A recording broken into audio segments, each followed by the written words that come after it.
Olá pessoal, sou o professor Felipe Rodrigues, coordenador de tutoria do curso de especialização em gestão pública da UFPR. Estou fazendo esse vídeo para ajudá-los com a questão do plágio. Alguns dos tutores comentaram que seria interessante que a gente tivesse algum tipo de instrução de como auxiliar os alunos a evitar que haja plágio quando eles estão confeccionando as respostas. Então vamos ver. A primeira ideia que eu quero passar para vocês, pessoal, é o seguinte: plágio é inaceitável na UFPR. Eu quero que vocês tenham isso bastante em mente. Toda vez que a gente encontrar plágio, a gente vai anular a questão. O que eu gostaria que vocês entendessem é que é o seguinte: o primeiro argumento que se tem quando alguém faz um chamado plágio, o Ctrl+C, Ctrl+V, em algum trabalho da especialização, é que tudo já está disponibilizado na internet, então não faz sentido a gente criar nada novo, já que tudo já foi inventado. Bom, o que eu comento com vocês é o seguinte: ter uma ideia nova pode muito bem ser oriundo de uma ideia que já existia, em que você opera em cima dessa ideia.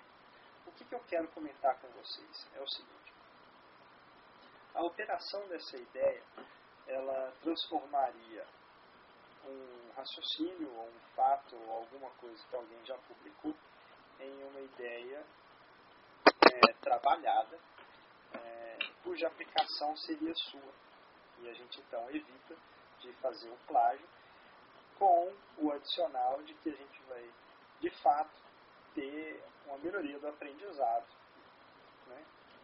completar o aprendizado de vocês na nossa especialização. A primeira coisa que eu gostaria de mostrar para vocês é o seguinte: a gente sempre tem que dar oportunidade para o aperfeiçoamento do aprendizado. E a gente faz isso considerando que quem já criou alguma ideia original e já publicou e já divulgou essa ideia deve merecer o crédito por essa ideia. Então, como que nós faremos para conseguir citar e referenciar essas pessoas? Tem assim o seguinte, gente: Lavoisier já falava que nada se cria, tudo se transforma. Então, a dica que eu vou dar para vocês é o seguinte: vamos transformar ideias já existentes e utilizá-las a nosso favor.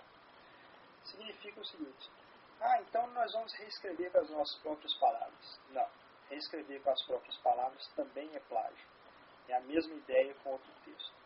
O que a gente tem que fazer é operar essas ideias de uma maneira mais apropriada. Como que nós vamos fazer essas operações? A primeira dica que eu dou para vocês é o chamado reconhecimento. Reconhecer é citar, indicar, nomear, identificar. Vou dar uma ideia. Eu tenho aqui no meu livro aqui do Coelho, Estado, Governo e Mercado, Ricardo Correia Coelho, na minha página 19, ele está comentando um ponto interessante.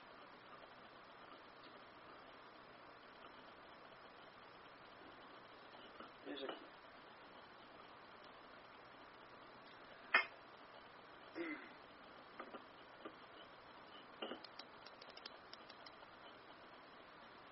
Ele comenta o seguinte: que o que explicaria, então, a preponderância do Executivo sobre os demais poderes do Estado? Veja que ele fala assim: uma resposta simples a essa questão é de que o Poder Executivo, que a partir de agora passaremos a chamar de governo, é que dispõe dos meios coercitivos. Bom, então como que eu adicionaria isso no meu texto? Se eu for fazer uma citação direta, eu vou abrir aspas e adicionar o texto na íntegra dele, fechar aspas, e aí adicionarei o seguinte: a parênteses, Coelho, 2009, página 19. Ou seja, a pessoa que leu o meu material, ela vai ter como ir diretamente a referência que eu utilizei. Se for um texto que tem mais que 3 linhas, eu tenho que utilizar de um recuo. Então, eu poderia fazer da seguinte maneira. Acredita-se que o executivo exercia um papel preponderante sobre os demais poderes.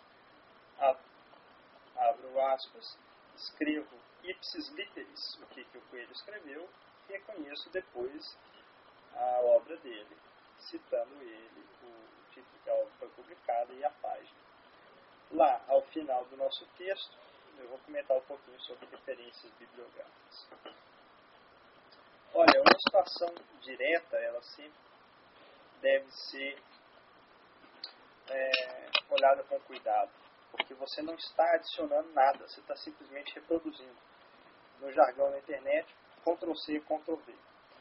Isso não agrega ao seu trabalho, porque nem o seu tutor, nem o seu professor, nem ninguém que vem eventualmente a ler seu trabalho vai reconhecer que você aprofundou o conhecimento, você simplesmente reproduziu. Então a gente deve evitar esse tipo de coisa. Vamos utilizar de outra operação mental, que é um pouquinho mais complicada, mas que ela já adiciona um pouco do seu conhecimento, do seu trabalho no texto, que é a chamada compreensão. Compreensão é a capacidade de dar significado a um conceito. Então vamos lá, o que é que eu posso fazer em termos de compreensão? Explicar, traduzir, exemplificar, interpretar, dar significado. Veja aqui o seguinte. Aqui eu vou realizar uma citação indireta e já vou adicionar um pouco do que eu acredito ser importante na minha resposta, já vai ser o meu texto. O Coelho comenta que uma das atividades do governo é recolher impostos. E por que ela é típica do governo? Porque o governo, ou no caso o Estado, o Executivo, ele pode realizar essa atividade por meio dos seus meios coercitivos. Ele comenta aqui na página 19, na página 20. Então, como que eu vou fazer? Eu peguei esse texto que ele muito bem colocou e eu vou realizar uma compreensão a partir desse texto. Veja o seguinte. Dentre aquelas atividades consideradas típicas de governo, encontra-se, por exemplo, o recolhimento de impostos. Ele põe aqui,